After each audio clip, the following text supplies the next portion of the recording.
Assalamualaikum warahmatullahi wabarakatuh. Selamat pagi anak-anak. Bagaimana kabar kalian hari ini? Pak Guru selalu mendoakan semoga kalian senantiasa dalam keadaan yang sehat walafiat. Baiklah anak-anak, pada pembelajaran yang lalu kalian sudah mempelajari pembelajaran yang kedua subtema 3. Hari ini kita akan belajar tentang pembelajaran yang ketiga, masih subtema 3, tema 1. Yang pertama adalah MUPEL IPA, yaitu mengamati perkembangbiakan generatif pada mangga ya. Jadi di sini sudah ada pengamatan perkembangbiakan generatif pada mangga. Eko mendapat tugas untuk mengamati perkembangbiakan tumbuhan di lingkungan sekitar. Eko kemudian mengamati perkembangbiakan tumbuhan mangga. Setelah mengamati, Eko menuliskan hasil pengamatannya seperti berikut ini. Nah, kemarin kalian juga sudah belajar mengamati tentang hewan-hewan sekitar ya. Nah, ini contoh hasil pengamatan Eko tentang perkembangbiakan generatif pada tumbuhan mangga. Jadi tumbuhan mangga dapat berkembang biak secara generatif. Perkembangbiakan generatif adalah perkembangbiakan tumbuhan melalui perkawinan. Alat perkembangbiakan generatif pada tumbuhan mangga berupa bunga dan biji. Perkembangbiakan generatif pada tumbuhan mangga dimulai dari peristiwa penyerbukan. Penyerbukan pada tumbuhan mangga dapat dibantu oleh serangga. Setelah proses penyerbukan, terjadi proses pembuahan. Proses pembuahan akan menghasilkan biji. Seiring dengan pertumbuhan biji, bakal buah juga akan berkembang menjadi buah. Buah mangga dapat diambil untuk dikonsumsi. Sementara itu, biji mangga dapat ditanam untuk menghasilkan tumbuhan baru. Setelah 4 hingga 6 minggu, biji mangga akan bertunas. Nah, itu adalah proses perkembangbiakan generatif yang diawali dengan penyerbukan. Karena mangga ini memiliki bunga yang sempurna.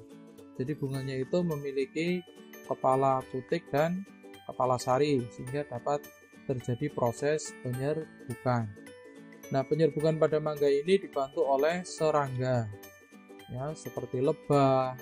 Itu membantu proses penyerbukan pada serangga, atau kupu-kupu ini juga membantu proses penyerbukan pada serangga.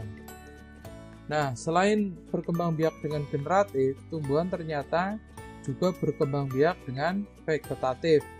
Nah, vegetatif itu kemarin kita sudah membahas, ada vegetatif alami, ada vegetatif buatan. Ya. Jadi tumbuhan dapat berkembang biak secara vegetatif alami. Pada pertemuan yang lalu sudah kita bahas. Kita ingat lagi, perkembangbiakan vegetatif alami yaitu berkembang biak tanpa melalui perkawinan yang terjadi tanpa bantuan manusia. Pada perkembangbiakan vegetatif alami, tumbuhan baru berasal dari bagian tubuh induknya. Terdapat beberapa cara perkembangbiakan vegetatif alami. Ayo kita perhatikan cara perkembangbiakan vegetatif alami pada tabel berikut. Nah, sebelumnya kalian juga sudah mempelajarinya ya. Hari ini kita ingat kembali bagaimana cara perkembangbiakan vegetatif alami. Yang pertama adalah dengan cara tunas. Ya, tunas itu dapat muncul dari akar, batang, atau daun pada tumbuhan yang telah tua. Ya, intinya tumbuhan telah tua bisa muncul tunas. Contoh tumbuhan yang berkembang biak dengan cara tunas adalah cemara, cocor bebek, dan pisang. Berikutnya adalah dengan cara spora. Spora berbentuk seperti biji halus yang dapat tumbuh menjadi tumbuhan baru. Contoh tumbuhan yang berkembang biak dengan spora adalah tumbuhan paku dan lumut. Kemudian cara perkembang biak berikutnya adalah akar tinggal. Akar tinggal atau rimpang adalah batang yang tumbuh di dalam tanah. Kunyit, contoh tumbuhannya adalah kunyit, lengkuas, dan temulawak. Berikutnya adalah geragi. Geragi adalah batang yang tumbuh menjalar di bawah atau permukaan tanah, kemudian tumbuh menjadi tunas baru. Contohnya adalah rumput teki dan stroberi. Terus umbi adalah bagian tumbuhan yang menggembung, ya, tertanam di dalam tanah. Ada 3 jenis umbi, yaitu umbi batang, umbi lapis, dan umbi akar. Nah, Di sini contoh tumbuhan yang menggunakan ubi adalah kentang, ini ubi batang ya, ubi jalar, terus bawang, wortel. Bawang itu menggunakan ubi lapis. Nah, itu adalah contoh perkembangbiakan secara vegetatif alami. Selain vegetatif alami, tumbuhan juga berkembang biak dengan vegetatif buatan. Nah, contoh perkembangbiakan vegetatif buatan itu ya, perkembangbiakan vegetatif buatan itu adalah perkembangbiakan vegetatif buatan yang melalui atau tanpa melalui perkawinan. Jadi perkembangbiakan vegetatif buatan yaitu perkembangbiakan tanpa melalui perkawinan yang terjadi dengan bantuan manusia. Perkembangbiakan vegetatif buatan ada bermacam-macam. Contoh yang pertama adalah stek ya. Stek dilakukan dengan menanam bagian tumbuhan yang dipotong. Potongan tumbuhan yang ditanam dapat tumbuh menjadi tumbuhan baru. Bagian tanaman yang dapat dikembangbiakan dengan stek adalah daun dan batang. Syarat perkembangbiakan stek batang adalah batang harus memiliki mata tunas. Bagian batang yang akan di-stek dibersihkan terlebih dahulu, kemudian batang ditanam di tanah yang lembab. Contoh tumbuhan yang dapat berkembang biak dengan stek batang antara lain ketela pohon, mawar, dan bambu. Syarat perkembangbiakan stek daun adalah daun yang digunakan masih bagus dan segar. Bagian daun yang tua dipetik, kemudian dipotong menjadi 2 bagian. Potongan tersebut ditancapkan di tanah ya. Contoh tumbuhan yang berkembang biak dengan stek daun antara lain adalah cocor bebek dan begonia. Nah, di situ contohnya stek batang pada ketela pohon dan stek daun pada tumbuhan begonia. Nah, selain dengan berkembang biak dengan stek, perkembangbiakan vegetatif buatan berikutnya adalah dengan cara cangkok ya. Ini pada umumnya kalian sudah tahu ya bagaimana cara mencangkok. Nah, cangkok dilakukan dengan mengupas kulit batang lalu menambahkan tanah pada batang agar akar dapat tumbuh. Nah, syarat tumbuhan yang dapat dicangkok adalah tumbuhan berkayu. Mula-mula kulit batang dikupas hingga bersih dari kambium atau lendir secara melingkar. Selanjutnya batang yang telah dikupas ditutup dengan tanah subur. Lapisan tanah tersebut lalu ditutup plastik atau sabut kelapa. Cangkokan perlu disiram secara teratur. Jika akar sudah tumbuh, hasil cangkokan siap ditanam ke dalam tanah. Mencangkok mempunyai kelebihan seperti tumbuhan baru cepat besar dan berbuah. Ya, jadi kelebihannya itu sifatnya seperti tumbuhan induknya ya, cepat besar dan berbuah. Contoh tumbuhan yang dapat dicangkok adalah mangga, jeruk, jambu, dan rambutan. Ini adalah cangkok. Yang pertama dikupas sampai lendir kambiumnya kering ya, hilang. Kemudian dikasih tanah, dibungkus, tunggu sampai tumbuh akar. Pada saat di sini ini rajin disiram ya, supaya tidak kering. Setelah tumbuh akar bisa dipotong pada batang, kemudian ditanam. Itu cangkok. Terus berikutnya adalah mengenten. Mengenten dilakukan dengan menggabungkan 2 batang tanaman yang sejenis. Mengenten disebut juga dengan menyambung. Syarat mengenten yaitu kedua batang yang akan disambung harus berukuran sama besar. Batang bagian atas dipilih dari tumbuhan yang mempunyai sifat lebih baik. Kemudian kedua batang disambungkan dengan tali rafia. Mengenten mempunyai kelebihan seperti cepat menghasilkan tumbuhan baru yang bermutu tinggi. Contoh tumbuhan yang dapat dienten yaitu kopi, mangga, dan durian. Nah, kalau kalian membeli bibit durian, kebanyakan itu sekarang sudah dienten. Jadi yang bawah itu menggunakan bagian bawah ini, menggunakan biasanya yang tumbuh dari biji, kemudian bagian atas dipotong dari tumbuhan yang lebih tua. Jadi nanti sifatnya tumbuhan baru ini akan lebih cepat berbuah dan buahnya itu sama dengan atau mirip dengan yang tumbuhan yang tua tadi yang kualitasnya bagus. Tapi akarnya atau batangnya yang bawah itu nanti bisa bertahan lebih lama. Berikutnya selain mengenten adalah merunduk. Nah, merunduk itu dilakukan dengan membengkokkan batang pada tanah dan menimbunnya. Syarat tumbuhan yang dapat dirundukkan yaitu mempunyai batang yang lentur.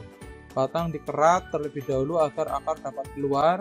Selanjutnya batang dibengkokkan ke dalam tanah. Setelah tumbuh akar, batang dapat dipotong dan ditanam menjadi tumbuhan baru. Tumbuhan yang dapat dikembangbiakan dengan cara produk antara lain adalah apel, alamanda, dan anyelir.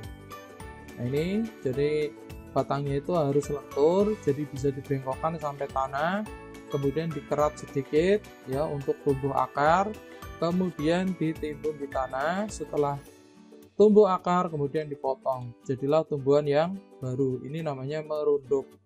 Terus selanjutnya adalah okulasi. Okulasi dilakukan dengan menempel mata tunas pada batang tumbuhan sejenis yang akan dijadikan induk. Okulasi disebut juga dengan menempel. Tujuan okulasi adalah menggabungkan sifat-sifat unggul dari dua tumbuhan yang sejenis. Batang bagian bawah dipilih dari jenis yang memiliki akar dan batang yang kuat. Mata tunas dipilih dari cabang utama yang memiliki buah manis dan lebat. Batang bawah disayat kulitnya terlebih dahulu, kemudian mata tunas ditempel pada batang tersebut. Tumbuhan hasil okulasi dapat berkembang menjadi tumbuhan baru. Ya, tumbuhan yang dapat dikembangbiakan dengan okulasi antara lain adalah mangga, rambutan, nangka, ya. Itu dapat dikembangbiakan dengan cara okulasi.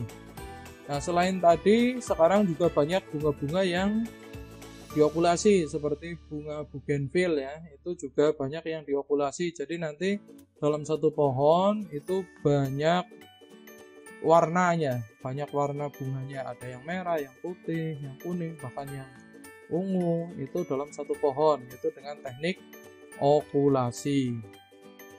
Terus selanjutnya adalah manfaat perkembangbiakan secara vegetatif buatan. Jadi perkembangbiakan vegetatif buatan ini memiliki beberapa manfaat bagi tumbuhan dan manusia.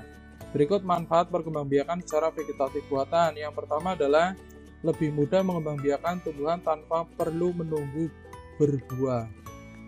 Ya, jadi tanpa menunggu berbuah menghasilkan biji, itu bisa langsung diperbanyak atau dikembangbiakan. Terus yang kedua, dapat membiarkan tumbuhan yang tidak menghasilkan buah atau biji. Nah, kadang ada tumbuhan yang tidak menghasilkan buah atau biji, contoh misalkan seperti tumbuhan bunga ya, bunga tadi, bunga bougainville dan lain sebagainya. Itu kan bisa dengan stek, bisa dengan tadi apa, okulasi. Nah, ini dapat dikembangbiakan dengan cepat ya. Bahkan kalau diokulasi itu nanti jenisnya jadi lebih bagus karena dalam satu pohon bisa berbagai warna. Yang ketiga adalah dapat menghasilkan tumbuhan baru yang identik dengan induknya. Nah ini, jadi kadang kalau dengan biji itu bisa sifatnya berubah dengan induknya. Yang tadinya induknya manis, pada saat dengan biji bisa jadi anaknya jadi kecut misalnya.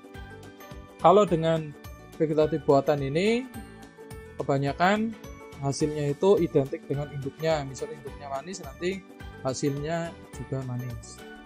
Berikutnya adalah menghasilkan tumbuhan baru dengan kualitas buah yang lebih baik. Nah, kualitas buahnya jadi lebih baik. Yang kelima, mendapatkan tumbuhan baru yang lebih tahan terhadap penyakit. Nah ini karena sudah misal disambung dan lain sebagainya dengan tumbuhan yang lain, jadi mungkin kualitasnya itu akan lebih baik, lebih tahan terhadap penyakit. Tumbuhan lebih cepat menghasilkan buah. Ini tanpa menunggu dari biji, ini dapat cepat menghasilkan buah. Ini adalah manfaat perkembangbiakan secara vegetatif. Baiklah anak-anak, demikian tadi kita sudah mempelajari tentang MUPEL IPA ya, bagaimana perkembangbiakan secara vegetatif. Pada sebelumnya kalian sudah mempelajari vegetatif alami, hari ini mempelajari vegetatif buatan. Nah, terus selanjutnya adalah kita akan mempelajari tentang membuat poster pelestarian hewan dan tumbuhan ya. Hewan dan tumbuhan sangat bermanfaat bagi kehidupan kita. Oleh karena itu, kita harus menjaga kelestarian hewan dan tumbuhan. Nah, upaya melestarikan hewan dan tumbuhan sebaiknya kita lakukan bersama-sama. Kita dapat membantu menyebarluaskan informasi. Nah, upaya pelestarian hewan dan tumbuhan dengan membuat poster, kita dapat membuat poster seperti contoh berikut. Nah, di sini ada poster yang pertama adalah tentang harimau Sumatera ya. Ini adalah hewan yang dilindungi. Di dalam poster bisa dimasukkan ya berupa tulisan ya, harimau Sumatera besar, kemudian gambar harimaunya. Terus juga dapat ditulis juga cara perkembangbiakannya. Misal harimau Sumatera ini berkembang biak dengan cara melahirkan atau vivipar. Terus manfaatnya dituliskan, menjaga kestabilan rantai makanan, menjaga keseimbangan ekosistem, melindungi hutan ya. Misal dipasang juga plakat jangan rusak habitat kami. Nah, cara melestarikannya adalah mendirikan taman nasional, membuat penangkaran harimau, tidak melakukan perburuan harimau, melestarikan hutan untuk tempat tinggal harimau. Nah, ini poster tentang harimau Sumatera. Terus di sampingnya adalah poster bunga rafflesia ya. Tulisan besar judulnya bunga rafflesia. Cara perkembangbiakannya adalah dengan cara generatif ya, dengan cara generatif. Ya, berarti kawin ya. Manfaatnya adalah sebagai bahan penelitian, sebagai bahan obat, memperkaya keanekaragaman hayati Indonesia. Cara melestarikannya adalah melestarikan hutan habitat bunga rafflesia, mengembangbiakan bunga rafflesia, dan mendirikan cagar alam. Nah, ini contoh misal poster. Di sini juga ada gambar bunga rafflesia, diberi gambar. Nah, demikian membuat poster pelestarian hewan dan tumbuhan. Selanjutnya adalah bagaimana nanti poster tersebut dapat kalian promosikan atau publikasikan ya, disampaikan. Jadi setelah membuat poster, selanjutnya kita dapat menyampaikan isi dan makna dari poster yang telah kita buat kepada teman. Kita jelaskan isi poster dengan penuh percaya diri. Kita dapat menjelaskan isi poster tersebut ya kepada teman terdekat kita. Dengan tujuan apa? Tadi untuk melestarikan harimau Sumatera atau bunga rafflesia. Contohnya adalah bagaimana menyampaikan poster. Di sini misal ini namanya Eko ya. Eko Prasetyo. Nah, hewan merupakan anugerah yang Tuhan berikan kepada kita. Setiap hewan memiliki manfaat bagi lingkungan. Misalnya harimau Sumatera yang dapat menjaga kestabilan rantai makanan sehingga keseimbangan ekosistem terjaga. Selain itu, keberadaan harimau juga dapat melindungi hutan. Oleh sebab itu, kita perlu melestarikan harimau Sumatera. Kita dapat melakukannya dengan mendirikan taman nasional, membuat penangkaran harimau, tidak melakukan perburuan, dan melestarikan hutan tempat tinggal harimau. Hutan yang terjaga dapat menjadi tempat yang nyaman untuk perkembangbiakan harimau. Dengan demikian, keanekaragaman hewan tetap terjaga. Nah, kalian sambil memegang posternya, kalian orasikan poster tersebut publikasikan ya di depan teman-teman kalian. Ini cara menyampaikan hasil poster. Atau kemudian poster-poster ini bisa diperbanyak dan ditempel di tempat yang strategis. Terus selanjutnya adalah ciri kesimpulan paragraf yang baik. Ini kita sudah masuk pada MUPEL Bahasa Indonesia. Nah, kita sudah bisa membuat serta menjelaskan poster pelestarian hewan dan tumbuhan. Nah, tadi sudah bisa buat dan publish. Nah, sekarang kita akan belajar membuat kesimpulan dari teks. Kesimpulan merupakan intisari sebuah teks yang ditulis dalam bentuk pernyataan. Ya. Kesimpulan merupakan intisari sebuah teks yang ditulis dalam bentuk pernyataan. Ingat ya. Kesimpulan dibuat berdasarkan gagasan pokok dan informasi yang terdapat pada teks. Kesimpulan yang baik mempunyai beberapa ciri. Ayo kita ingat kembali ciri kesimpulan yang baik. Yaitu yang pertama adalah menggunakan kosakata baku. Terus berikutnya adalah merupakan inti dari sebuah teks. Terus nomor 3 dimulai dari hal yang khusus ke hal yang umum. Yang keempat berisi pesan atau informasi yang ingin disampaikan kepada pembaca. Nomor 5 dibuat berdasarkan gagasan pokok dan informasi yang terdapat pada teks dengan kalimat sendiri. Nah, itu adalah ciri kesimpulan yang baik. Selanjutnya adalah memberi komentar terhadap kesimpulan. Jadi kita sudah membuat kesimpulan dari teks laporan hasil pengamatan ya pada pembelajaran yang pertama. Kali ini kita akan menuliskan komentar dari kesimpulan yang sudah dituliskan oleh teman-teman kalian. Jadi saat menuliskan komentar kita harus memperhatikan ciri-ciri kesimpulan yang baik. Kita tuliskan komentar dengan bahasa yang sopan dan tidak menyinggung perasaan. Contohnya kita dapat memberi komentar pada kesimpulan yang dibuat oleh UNI ya, yaitu Indonesia memiliki keanekaragaman hewan dan tumbuhan yang menjadi ciri khas setiap daerah. Untuk melestarikan hewan dan tumbuhan di berbagai daerah, pemerintah membuat taman nasional. Sebab populasi hewan dan tumbuhan yang berkurang perlu dilestarikan. Faktor penyebab berkurangnya populasi hewan dan tumbuhan antara lain pertambahan jumlah penduduk, penangkapan hewan secara liar, penebangan pohon secara liar, dan perusakan habitat asli. Nah, contoh ini komentar yang diberikan untuk kesimpulan yang dibuat oleh UNI. Kesimpulan yang ditulis UNI berisi informasi tentang upaya melestarikan hewan dan tumbuhan langka. UNI menuliskan kesimpulan berdasarkan gagasan pokok dan informasi yang terdapat pada teks berjudul melestarikan hewan dan tumbuhan langka. Kesimpulan yang ditulis UNI menggunakan kosakata yang baku dan ejaan yang benar. Kesimpulan tersebut cukup baik karena sudah menjelaskan inti teks dan mudah dipahami. Nah, demikian anak-anak, kita sudah mempelajari beberapa mupel ya. Yang pertama IPA tentang perkembangbiakan vegetatif, kemudian SBDP bagaimana membuat poster dan menyampaikannya. Kemudian yang ketiga adalah bahasa Indonesia, bagaimana membuat kesimpulan yang baik dan bagaimana memberi komentar terhadap kesimpulan. Kiranya pembelajaran pagi ini cukup sekian. Assalamualaikum warahmatullahi wabarakatuh.